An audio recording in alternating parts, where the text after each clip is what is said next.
Okay, guys, I am excited about this. Today, we are talking with my good friend, Bob Burg. For 30 years, Bob's been a successful author and speaker. His 10 books on sales, marketing, and influence have sold millions of copies. And although I can say each and every one of his books is incredible, and I highly recommend every one of them, I can tell you his book, The Go-Giver, which he co-authored with the amazing John David Mann, had a huge, huge impact on me. In fact, through a divine appointment that I had with that book during a really low time in my career, that book and Bob's wisdom helped me to stay on track and really is a big part of getting us to where we are today. So I'm super grateful for Bob. As many of you know, Bob's a powerful and fun speaker. He wows audiences, whether it's a group of 50 or 15,000, and he shared the stage with top thought leaders, celebrities, Olympic athletes, and even former U.S. presidents. I consider Bob a mentor and a friend. And since I really trust his perspectives, kind of in the best and the worst of times, I really wanted to bring him on so we can talk about, the world and kind of the world that we find ourselves in right now, so that we can really talk about what we as leaders, entrepreneurs, globe changers should and can be focusing on, especially as we move into this new normal. So let's get into this. Bob Burg, welcome back to Dream, Think, Do, buddy. Hey, brother Mitch, always great to be with you. Thank you for that very kind introduction. Wow, that was Hey, a lot to me. a good intro is my gift to my guests, but it's always easy. My problem with yours was the original version was 45 minutes long. So I was like, we got to keep the show short. Let's try to get to the high points. But seriously, when I look back, I was like, you've been on Dream Think Do twice. And the first time you were episode number 5. And I remember it to this day because you were a big name. Dream Think Do was nothing. We had no traction. We had no audience. And you blessed me by saying yes and coming on. So it's amazing to, be in the 250, 260 range now and get to have you back. It's just Well, awesome. So you've I'm certainly got a grateful big for you, name brother. now because I see you all over the place. So that is a great testament to how much you've grown and what you've done and how many lives you've impacted with such Oh, great value. I appreciate it very much. Well, you're a big part of that. We'll talk about the Go-Giver too. And truly, the Go-Giver scooped me up right when I needed it. So I appreciate it. But before we dive into all that, I want to check and see, how are you doing? This is a weird, wild, amazing, odd time. So I always love just checking to see how you're doing. Where are you weathering all this wildness? Well, I mean, as far as any significant change in how I go about my daily life, not a lot of difference. Yeah. I mean, pretty much a loner and an introvert. Yeah. God bless that. Right. Yeah, and I'm home. My office is in my home anyway, Yeah. so it's pretty much just me and my cat Calvin. And What's up, so Calvin? yeah, things don't change a lot in that way. Of course, business has been dramatically affected as it has Yeah. been for most of us. Yeah. You do what you can, Yeah. and you try to stay positive. You also realize there's going to be times when you get frustrated, and there's going to be you're going to go through a negativity. So you kind of get yourself back by picking up a book that you enjoy and that has helped you in the past, or listening to it. I've been listening to some of Michael Singer, the Untethered Soul and the Yeah. Surrender Experiment, who his writings just so totally lift me up and bring me back to seeing what I can control and what I cannot control, and Yeah. to act accordingly. So we do what we can, and to the degree that we can help others to kind of maintain the fight. Then it's Yeah. always a neat thing. Well, it is. I mean, it's a challenge. I mean, I think in good times and in bad times, we still have to be intentional with where we're taking our thinking, what we're focusing on, all of that. But that, you beat me to the punch, because one of my first questions was, what are you doing to stay energized, to stay encouraged? Because I know, a lot of people look to you for wisdom, for, kind of some guidance, right? And I knew you'd be intentional with that. So I love it. You really are thinking about what you're thinking about, right? Like going after it. That's very important. The way you just said it is very. Yeah. Randy Gage talks about that. To Yeah. make sure you are you're the observer. You're observing what you are doing and what you are thinking. Yeah. you're the thinker of the thoughts, and Right. that's important. Absolutely. Because I think so often we move into accidental thoughts, right? Like, Yeah. and you, as a recovering warrior, I know I could lose 30 minutes or 30 days if I really let my thoughts go, into that worry fear mode. So you really do have to be intentional with it. So I Mhm. love it. Well, let's talk a little bit. I mentioned the Go Giver just because I've told you the story countless times, but I was at a low point early in our business. I really was thinking about chucking a lot of the things. We were really trying to help a lot of people, trying to give back, but also, build a business, all of those things. And it was tough. And a friend gave me Go Giver, and it just helped to reinforce those core beliefs. I'm like, you know what? It just helped to restore kind of my faith in what we were doing, and that lit a fire, and it really helped me out tremendously. So I've always, that's the Go Giver lens is a significant lens that I look through. So I wanted to reintroduce Dream Think Doers to the Go Giver, those 5 laws that you introduced, because I think they're timeless. I think it's one of those that, again, that apply in the best of times and the worst of times. So let's give people the review of the 5 laws, because I want to kind of get an update on what your thoughts are on those and how they're applying in the world today. So can you give us, I thought nobody better to give us a snapshot of the 5 laws than the creator of those 5 laws.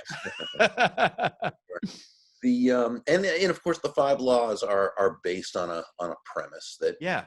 really says that shifting your focus, and this is really the key, shifting your focus from getting to giving. And when we say giving in this context, we simply mean constantly and consistently providing immense value to others, understanding that doing so is not only a more pleasant way of conducting business, it's Yeah. actually the most financially profitable way as well.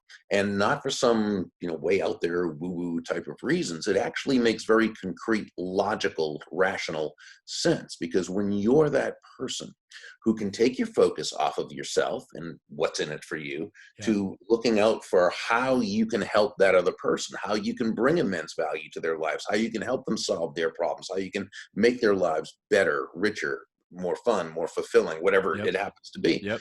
When you do that, people feel good about you. Yeah. People want to get to know you. They like you. They trust you. They want to be a part of your life, a part of your business. They want to tell others about you. So it really, it makes sense that doing it this way is actually the way that's going to bring the best results Yep.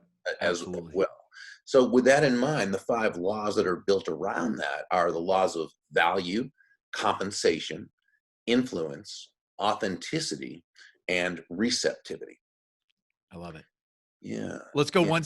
let's go one Sure. step deeper on each of those, just to, again, kind of help to reinforce that groundwork. Because what I love about this is you're really reinforcing it's not just about being nice to everyone, right? It is actually about delivering value, like Yeah. recognizing Exactly. ways to deliver value, but it's also about being willing to receive reward for that, Mm-hmm. right? And I think there was some disconnect for me, like, in some ways it's just being nice. Well, no, it's not just being nice. It really is saying, okay, how can I contribute? How can I serve?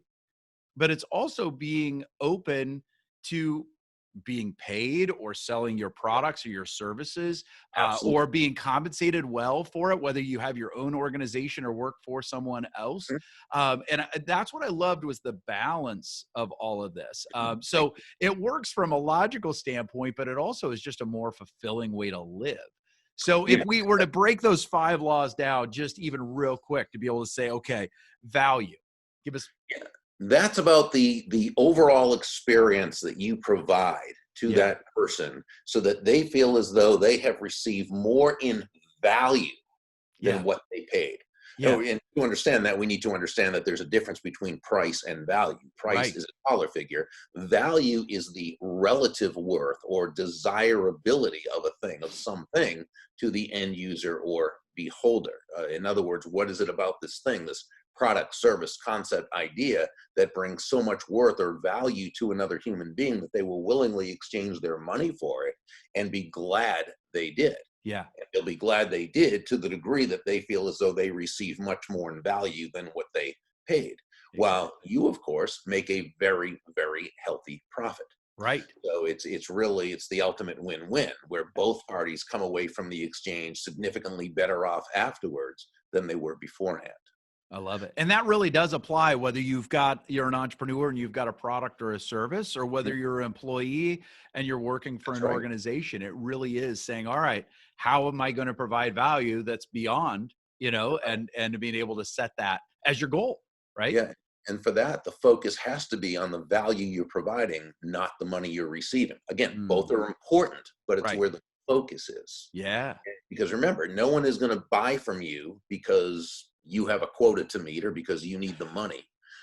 And nobody's going to hire you and or keep you on because you have a mortgage payment.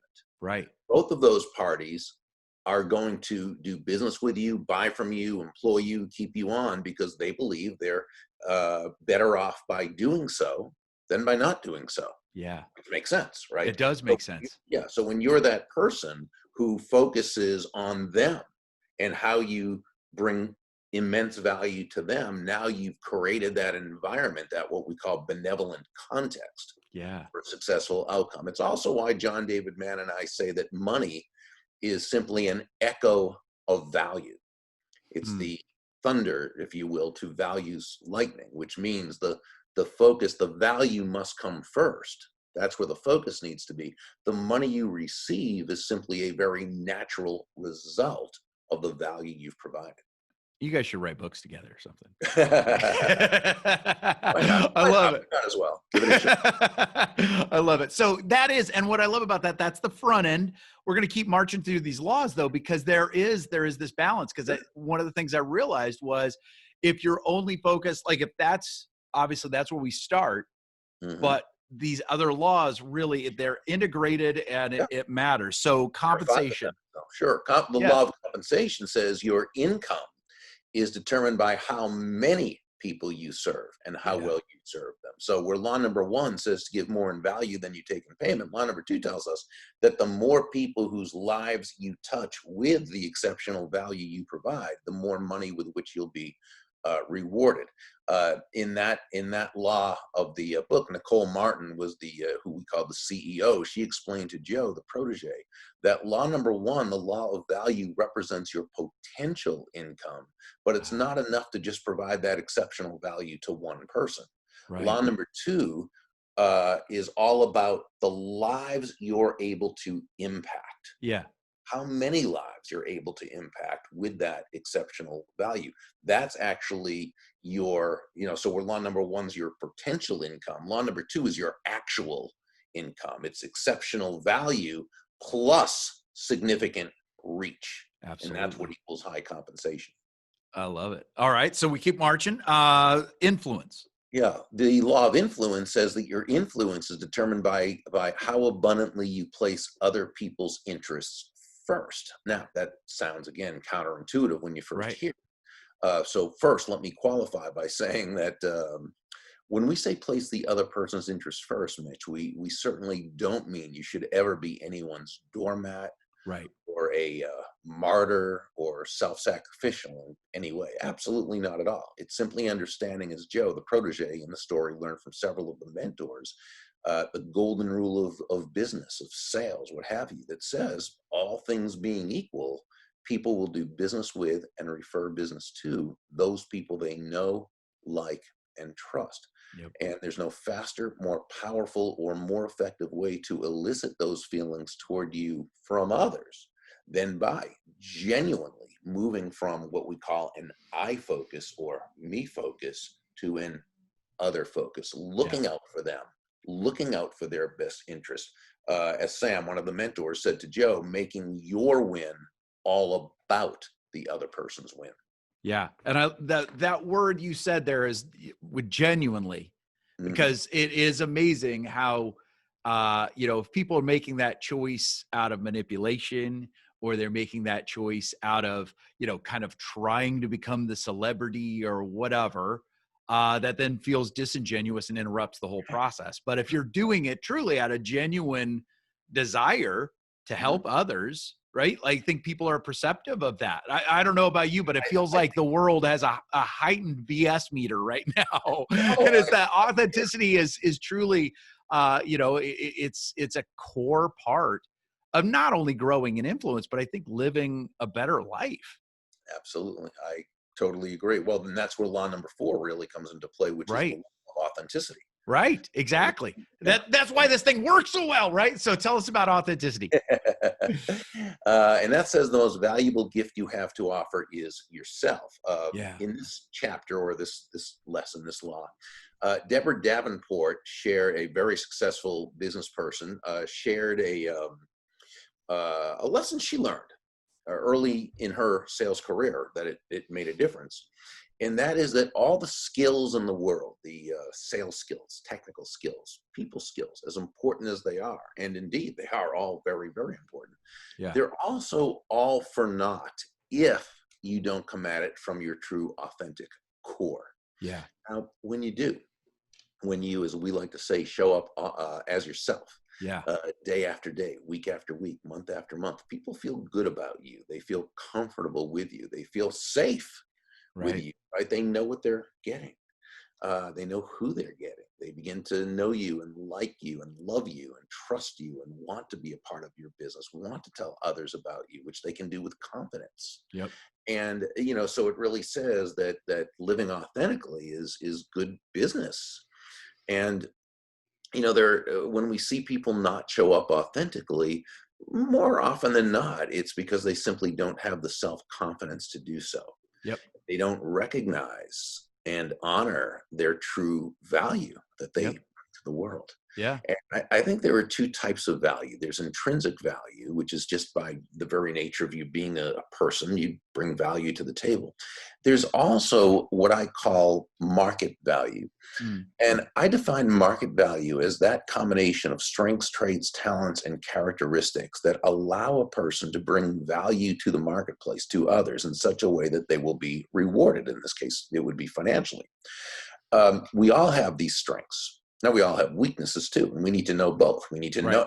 know thyself, right? That's Absolutely. always the most. But there are some weaknesses that we can ignore. There are some weaknesses we need to mitigate. And Yep. there are some weaknesses we actually need to turn into strengths if we're going to Right. be effective. Okay. Yep. So, absolutely that. But we typically want to lead with our strengths. Yeah. When we do that, we're able to then show up authentically. We have the confidence to do so. The problem sometimes is, as human beings, we're so emotionally close to ourselves that we don't recognize that value, that market value, that greatness in many ways that we Mm. have. I heard someone say once, we judge others by their highlight reel, we judge ourselves by our blooper tapes. Right. That's a good way to put it. Yeah, that's very And true. so it's very important to get with someone, whether it's a coach or a mentor or a sales manager or whomever it might be, Yeah. someone who can caringly and yet dispassionately, because they can't be too emotionally involved with you. Right. Right? Right. Kind of an Can unbiased approach. Yeah. an unbiased approach, exactly, and help you recognize those strengths Yep. so that you can embrace them and then lead with them. That's so true. And I think it's so powerful. And it's one of those that, like, to your point, oftentimes if somebody's not showing up as their real self, a lot of times it might be, self-confidence, lack thereof, maybe they gotten beat up a little bit in the past, those kinds of things. But the default then is to try to have that persona, right? Which typically, if somebody's trying to maintain a persona, the only one that's convinced it's working is that person, right? Everybody else knows. So it's that being able to say, all right, I am going to show up and be real, and be myself, and honor others in that as well. And that makes all the difference where true trust and connection can start to happen. So, and I think it's also one of those things too, where I always say, especially when we work with a lot of coaches and speakers and that kind of thing. And I'll say, gosh, if you're willing to share some of your losses, some of your setbacks, people are going to be a lot more willing to celebrate your wins, right? So it's that, don't feel like you have to be perfect or maintain this perfect persona. It's that people want to know you're real and human too. So I love it. I love it. All right. Receptivity. I think for me, that was one that just grabbed me right when I needed it, because it's one of those, like, you have to also be open. If you're going to do this kind of work, if you're going to show up in this way, you have to be open to that reward as well. So how do you describe receptivity, kind of our fifth and final law? Mhm. The law of receptivity says the key to effective giving is to stay open to receiving. Yeah. And this means nothing more, Mitch, than that, you breathe out, but you also have to breathe in, Yeah. right? I mean, if you're going to thrive, if you're going to survive, you can't just breathe out. Right. You've got to breathe in. Yeah. Um, we breathe out carbon dioxide and we breathe in oxygen. We breathe out, which is giving. We breathe in, which is receiving. Yeah.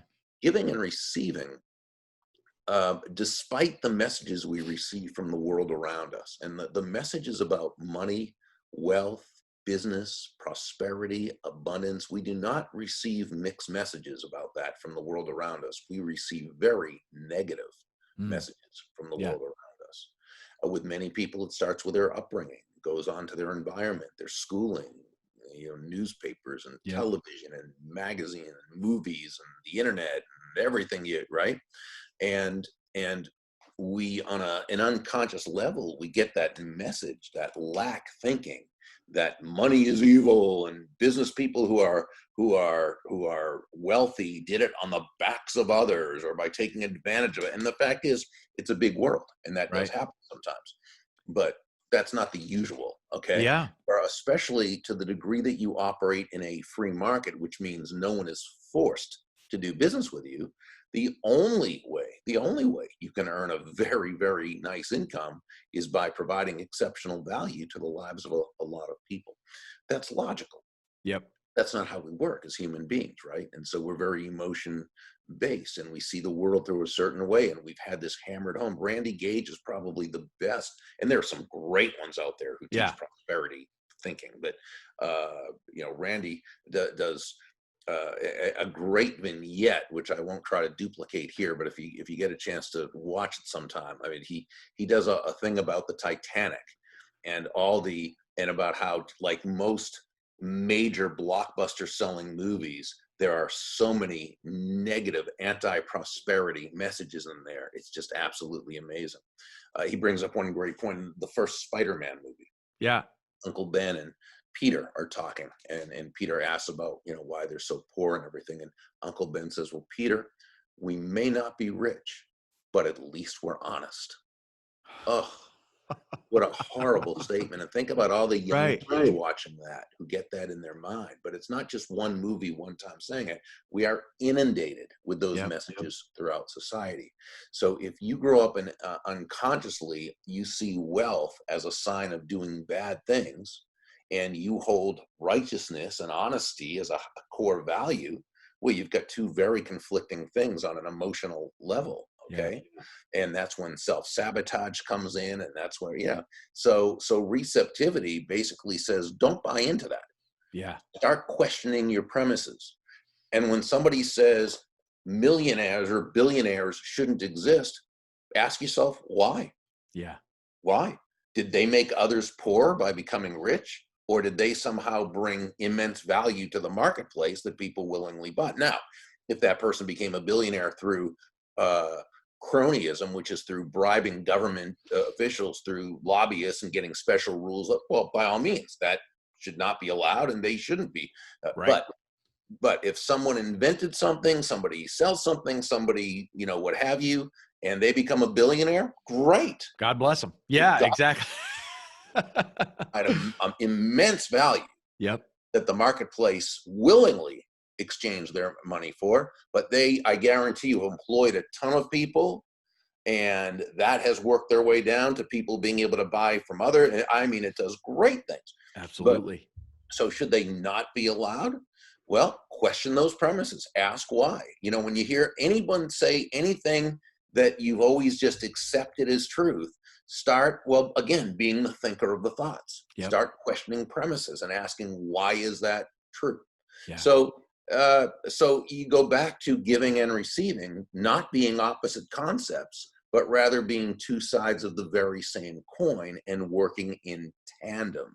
Okay. We're Yeah. not a giver or a receiver. We're givers and receivers. Yeah. But what we know is that it begins with the giving. That's how Yeah. life is. You sow before you reap. Yep. Okay. You don't say to the fireplace, give me some heat and warmth and fire, and then I'll throw on some logs and newspaper and light a match. You don't go into the bank and demand an interest payment before you first open up an account and put some Yeah. money in there. That's just not how life works. Right. But when you do it correctly and you focus on bringing immense value to the lives of others, you've earned that right, not the entitlement, but the right to receive. I love that. And I think that is the right versus entitlement. I think that's the right differentiation, right? It's not honest and or rich and wealthy. It's like, no, those things can totally live together, but it's that right versus entitlement. I love that. So let's talk about with that, those core principles in mind. What do you think as far as right now, what do you think people are more tempted to bail or maybe not focus on versus the things that they could be focusing on, especially as we're trying to navigate this new normal? Well, I mean, I think it depends on the person's mindset. What we Yeah. saw at first, as we often see whenever there's a catastrophe that hits us, we saw a lot of panic and we saw sort of the worst elements of human nature come to the forefront and so Right. forth. And then, as usually happens with people, they got themselves together and Yeah. started, rechanneling it into more positive things. And you started hearing more and more of those stories about how people were taking care of their neighbors, looking out for one another, making sure to find ways of bringing value to others, whether it was just a phone call to a lonely person or just checking in on their customers, even though there was nothing you were going to be able to sell at the moment, just making sure they were okay, letting Yep. them know you care about them and think about them.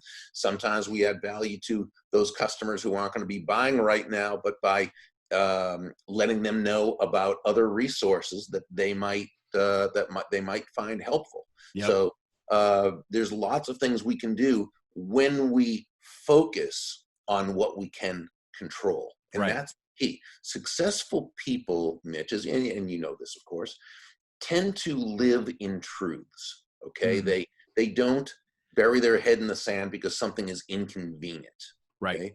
Okay, gravity can be inconvenient when it comes to falling off a 7-story building. So you Right. don't walk along the edge. You deal in Exactly. truth.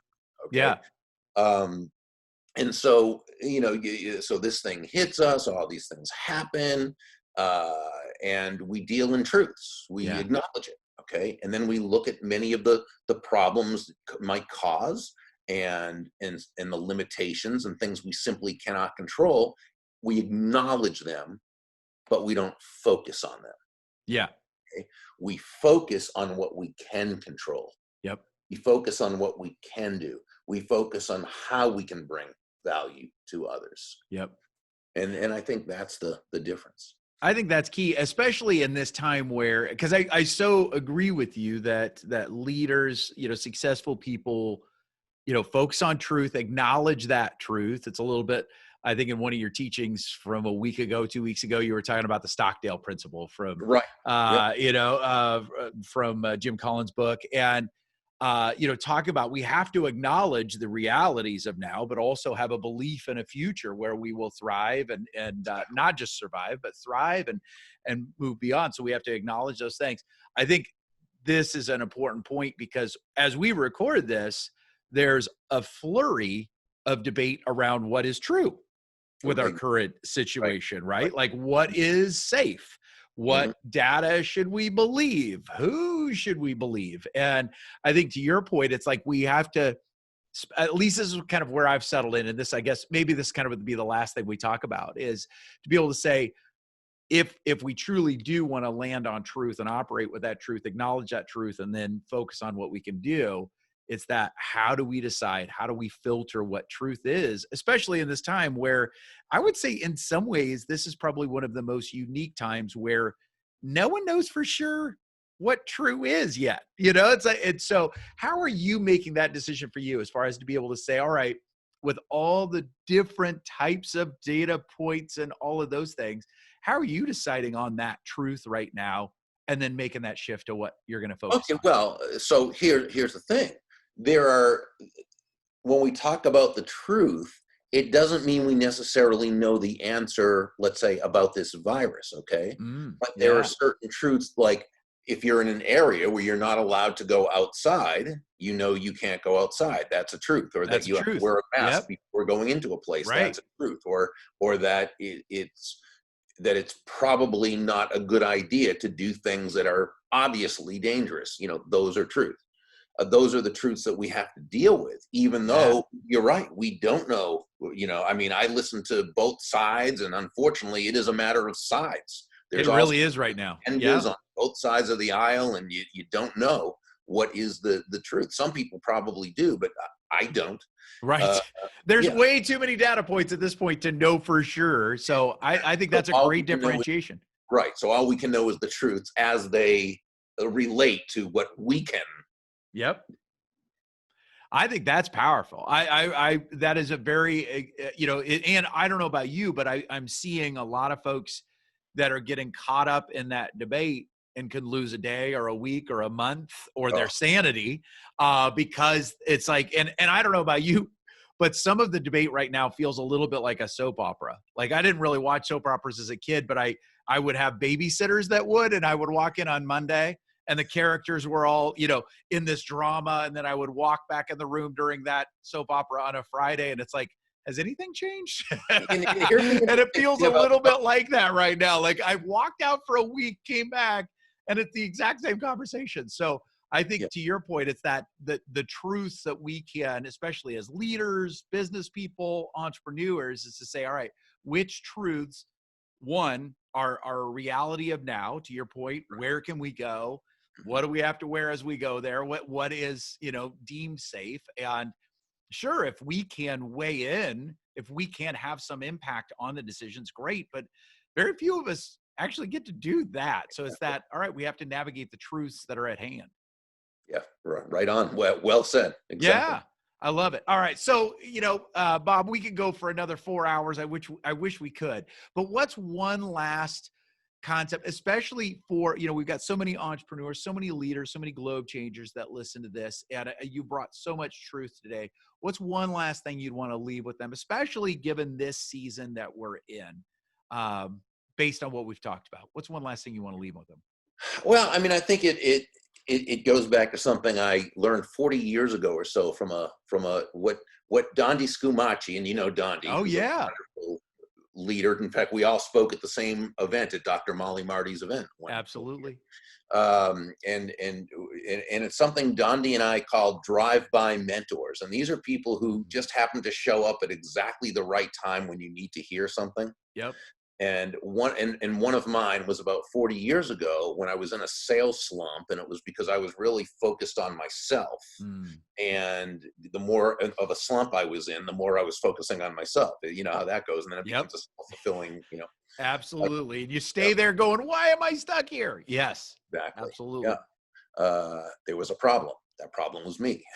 and, and this drive-by mentor, man, I really didn't know very well, and I don't think I ever saw him again or too many times afterwards. But Wow.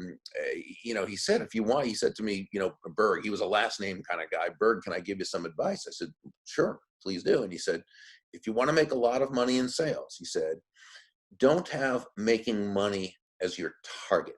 Your target is serving others. Now, when you hit the target, he said, you'll get a reward, and that reward will come in the form of money, and you can do with that money whatever you choose. But never forget, the money is simply the reward for hitting the target. It ain't the target itself. Your Wow. target is serving others. Mm. And I think whether we're talking about a time when we're in the midst of this virus or any time, Yep. um, we always want to be asking ourselves, what is the target? And if the Yep. target is finding a way to bring value to someone else, we simply ask ourselves, how do we best do Yep. it? And in such a way that they see it as being of value. And whether there's an immediate payoff, or whether it's down the road, or whether it never happens, we've created that what we call benevolent context for Mm. success. Yep. And people remember that. People remember that feeling, that just that again, that serving, that and they know that, they feel that focus. So I love it. Bob Burg, you're amazing, my friend. How do people find out more about you? How do they find you in the World Wide Webs?